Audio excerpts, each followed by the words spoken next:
Malcolm X, the minister of the black Muslim community in New York and national representative of Elijah Muhammad, the spiritual leader of the black Muslim movement.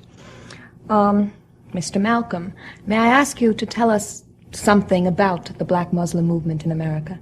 What is it? What does it stand for? Well, it's number one, it primarily is a religious movement here in America that's designed to reform the black man, or the so-called Negroes, reform us morally, and enable us to stand on our own 2 feet and do something for ourselves.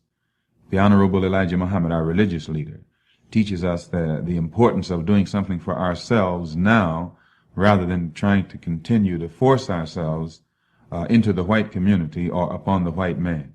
He teaches us that if we would do something for ourselves, clean up ourselves, morally, intellectually, and otherwise, and then try and do something for ourselves economically, we would be recognized and accepted by others. But as long as we try and force ourselves in upon others now without having done nothing to prove that we are on any kind of equal basis with them, there will always be this race tension and race problem. When you say force yourselves upon others, upon the white community, how exactly do you mean that? Well, any form of integration, forced integration, any effort to force integration upon whites is actually hypocritical. There's a form of hypocrisy involved. If a white man puts his arm around me voluntarily, that's brotherhood.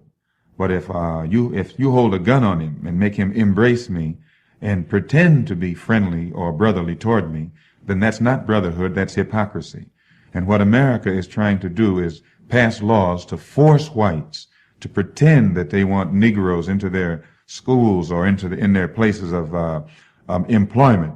Well, this is hypocrisy, and this makes a worse relationship between black and white, rather than if this could be brought about on a voluntary basis. So the Honorable Elijah Muhammad says that what should happen is the black man himself should learn how to develop himself in the same sense that the white man has developed himself. Then they can both come together and recognize each other as equals. Well, how can the black man develop himself as a separate society? Well, it's easy. He's separate already. The fact that you have Harlem, the fact that you have the Negro ghetto and the so-called Negro slum, he's already separate. The fact that he's a second-class citizen is a political separation. The fact that he's the last hired and the first fired is an economic separation. Only in this form of separation, the black man is exploited. The Honorable Elijah Muhammad says that we should be separate, all right. But in this separate state or separate existence, the black man should be given the opportunity and the incentive to do for himself what the white man has done for himself. If you have an all-white neighborhood, you don't call it a segregated neighborhood, but you call an all-black neighborhood a segregated neighborhood. And why? Because the segregated neighborhood is the one that's controlled from the outside by others. But a separate neighborhood is a neighborhood that is independent, it's equal, it can stand on its own 2 feet, such as the white neighborhood. It's an independent, free neighborhood, free community. They're not trying to force themselves upon anyone, socially or otherwise. But the Negro neighborhood, which is inferior, is begging for a chance to integrate itself into that which is superior, which is not going to happen. It's going to cause trouble. Well, in other words, then you think the Negro has first to raise himself to a status of equality with the white community. Yes. Now, what happens, assuming that he can do that? Would you then be in favor of integration, let's say, in the schools or any place else? When you are equal with another person, the problem of integration doesn't even arise. It doesn't come up. The Chinese in this country aren't asking for integration. The Japanese aren't asking for integration. The only minority in America that's asking for integration is the so-called Negro, primarily because he is inferior, not inherently inferior, but he's economically, socially, politically inferior, and this exists because he has never tried to stand on his own 2 feet and do something for himself. He has filled the role of a beggar. Well, how can a minority group in this country, so-called, stand on its own 2 feet? Well, I can give you this example by explaining the difference between segregation and separation. Segregation is that which is forced upon an inferior by a superior. Separation is done voluntarily by 2 equals. If I have children and they live in my house, I care for them, They're dependent upon me, and their dependence upon me puts me in a position to regulate their lives, control their lives, tell them where to go, where they can't go. That's a form of segregation. But when those children become of age and they think they're equal with me, they leave my home. And when they leave my home and begin to set up a home for themselves, provide clothing, food, and shelter for themselves, that makes them independent of me. It puts them out of my jurisdiction. The fact that they can do for themselves that which I have done for myself makes me have to recognize that they are equals with me. And now, the Honorable Elijah Muhammad says that the black man in America, for the past 400 years, has been like a boy in the white man's house, begging the white man for a job, for food, clothing, and shelter. And then after the white man provides him with all of these things, he turns around and has the nerve to get angry at the white man when the white man tries to control his life. But how, from a practical point of view, can the Negro be self-sufficient? The Honorable Elijah Muhammad says, number one, he must have a knowledge of himself. And this gives him confidence in himself. He has been brainwashed by the educational system that exists here in America to the point where he feels he was a savage in the jungle when he was, before he was brought here, and this destroys his morale. So the number one thing that has to be done, he has to be retaught, he has to be re-educated and made to know that he's a man like anyone else, and then he can stand on his own 2 feet like others have done. I might add, the whites who came here only, say 50 years ago as immigrants, have come into this country. They have set up businesses. They've developed these businesses into an industry. Some of them came here as poor immigrants, uneducated, and yet today they're economically independent. Now, the black man here was so-called free by Lincoln 100 years ago. The black man in America has a purchasing power of $20 billion. Now, and he's educated. If the white man can come here uneducated and as an immigrant, and within 10 or 15 years set up an industry that provides job opportunities and educational opportunities for black people, then if the black man, the black leadership, who has access to all of this money and has all of these degrees today, can't use his talent and his know-how to set up business opportunities, job opportunities, housing opportunities for the black people, the same as the white leaders have done for white people, then these black leaders need to get off the boat. They're not leading our people toward any kind of independence, but they're using their positions and their education and their talent to exploit our people worse than the slave master did during slavery. Any race that loves the world and hates itself will eventually become its own oppressor. Read that again. Any race that loves the world and hates itself will eventually become its own oppressor. The first chapter discussed how slavery generated racism, which created race-based monopolies and vast wealth for whites. These race-based monopolies made whites a proverbial 900-pound gorilla and rendered Black Americans null and void as a competitive and productive group in the marketplaces. However, like any monopoly, white racial monopolies are not perfect. They can be beaten, but blacks will need the right combination of skills, appropriate mindsets, clear direction, a sense of group self-interest, and a competitive group spirit in order to compete and win. When these attitudes are properly mixed with our group competitive advantages, we can begin to play real-life Monopoly.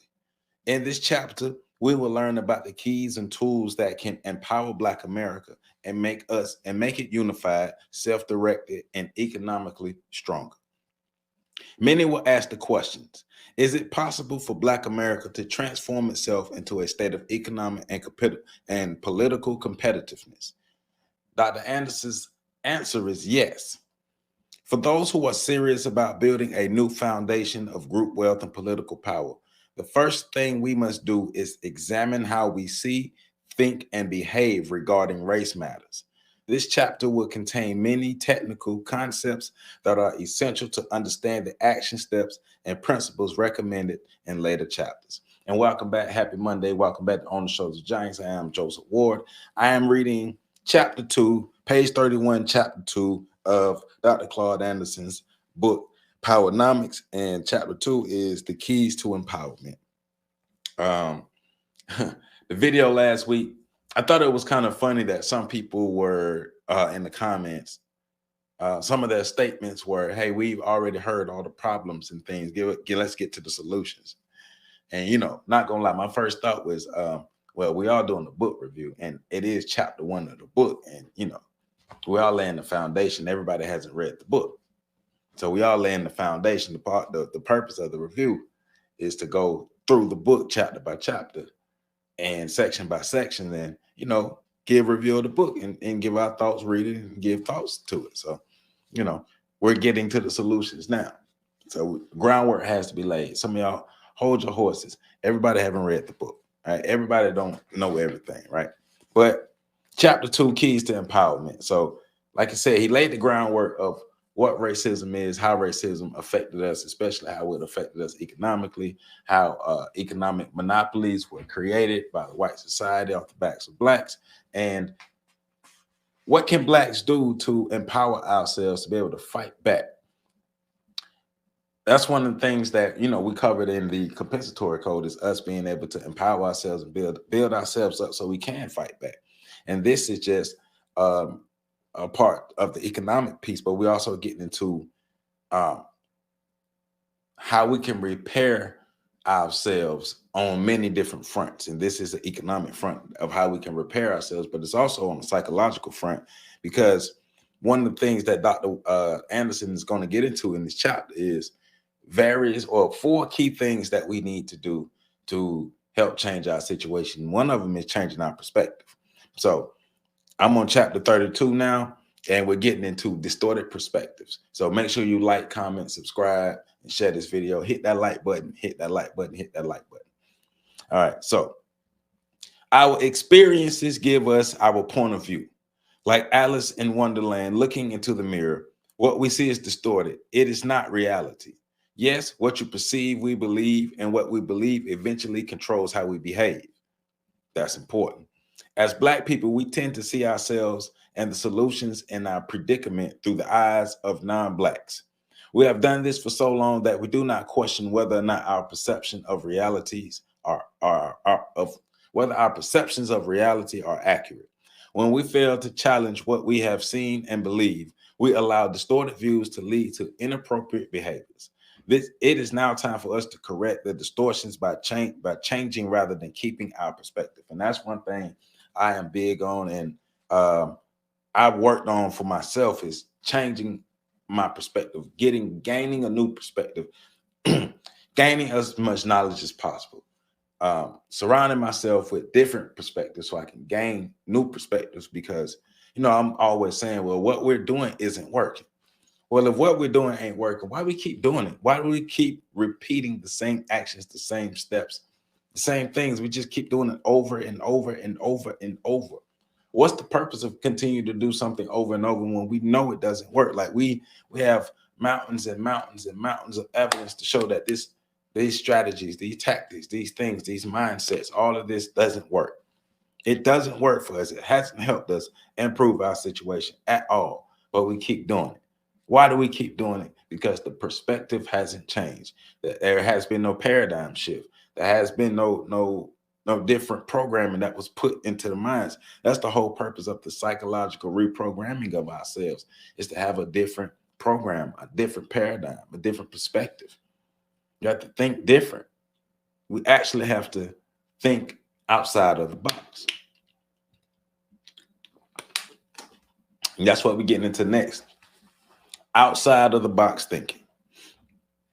It has been said that the epitome of madness is to do the same thing over and over while fully expecting things to somehow change. We have spent centuries seeking civil rights and social acceptance while our conditions remain relatively fixed.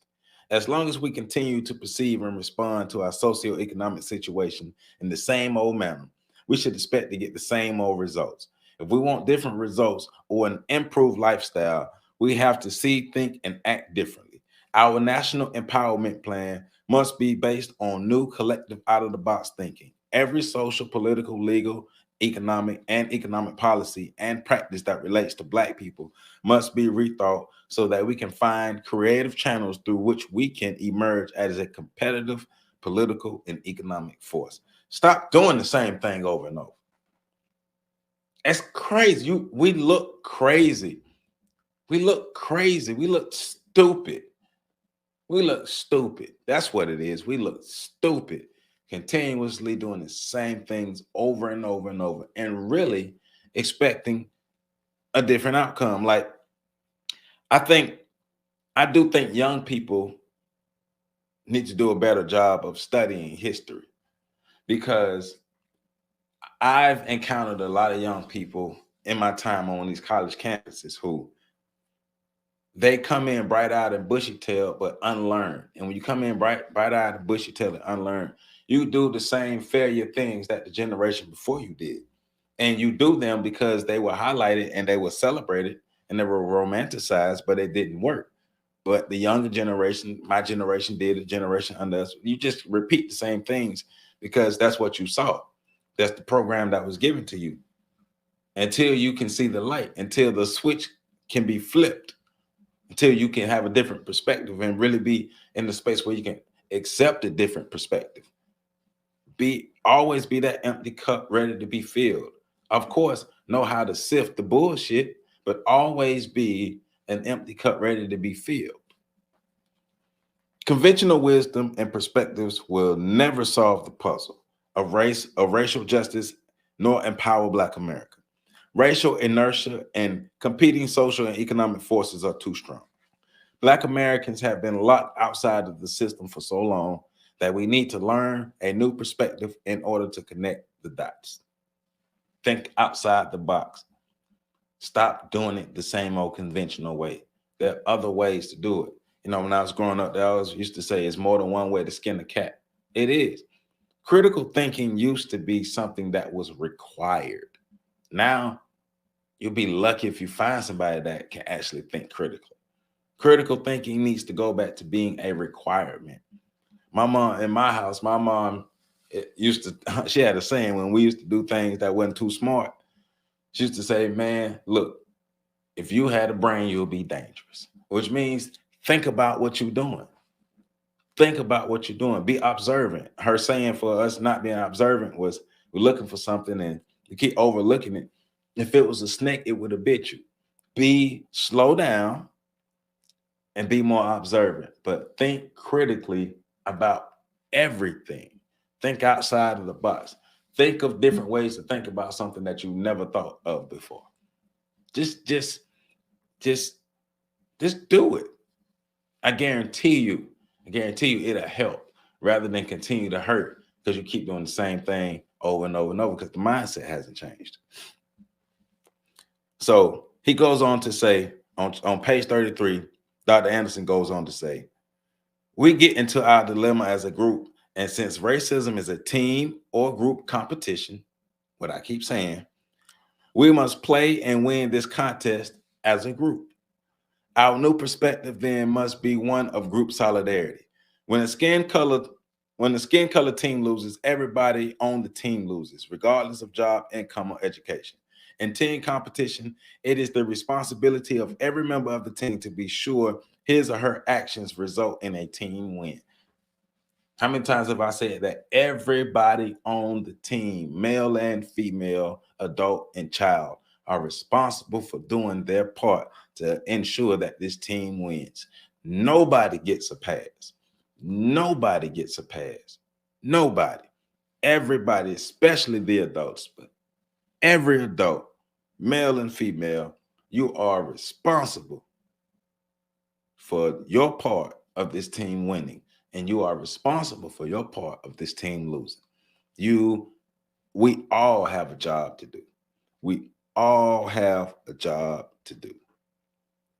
So now he's getting into group solidarity and Black self-interest, right? So for Black America to place its own group self-interest ahead of every other group does not mean dislike for other groups. It simply means that we have matured politically and economically and will never love or treat any other group better than we love or treat ourselves. So, but that goes into understanding the race game. Understanding the race game. Every other group of people understand the race game except us. We believe, Black people in America believe that we can elevate ourselves by being the greatest allies to others, by helping others, by joining others' causes. But when we look around, nobody joins our causes en masse. You might have individuals, but en masse, no other group joins our causes the way we join other people's causes. And that's because other people understand the race game. They understand group loyalty. They understand group solidarity. They understand self-interest. We need to better understand Black self-interest. So what that means is we put the interest of the group, of the race, ahead of the individual or any other group or race. Everything is a racial issue. It's not a civil rights issue. It's not none of that. It's a racial issue. Everything is a racial issue because racism is a team sport. Racism is a competition. We are in a race. So everything is a racial issue. But group solidarity, Black self-interest has to be our highest priority. Forget helping other people until we can help ourselves. You heard Malcolm X talking about when he was talking about being able to integrate. A group of powerful people don't, like he said, the word integration and the act of integrating doesn't even, it's not even a reality to a group of self-actualized powerful people. People who are respected, are actualized, are powerful, are united, they have the power, the leverage, the resources, the ability to move into other spaces as a competitor. They move into these other spaces as a competitor and compete with these other people in these other spaces. And they can do that because they are a collective group. They're a codified group. They're a united group. They're a group of people who move as one. And so since that happens, since they operate like that, they can move into other spaces. They won't integrate. They won't assimilate. They'll move into these spaces and compete. What we should be doing. But when you are oppressed, integration is an option for oppressed people, for dominated people. Integration is an option because you have to integrate because you're looking for resources. When you don't have to integrate, that's because you already have the resources that you need. When you're looking to integrate, you don't have the resources you need. You don't have the power you need. You're looking to become a part of a group who has the resources and the power, which even more depicts your powerlessness.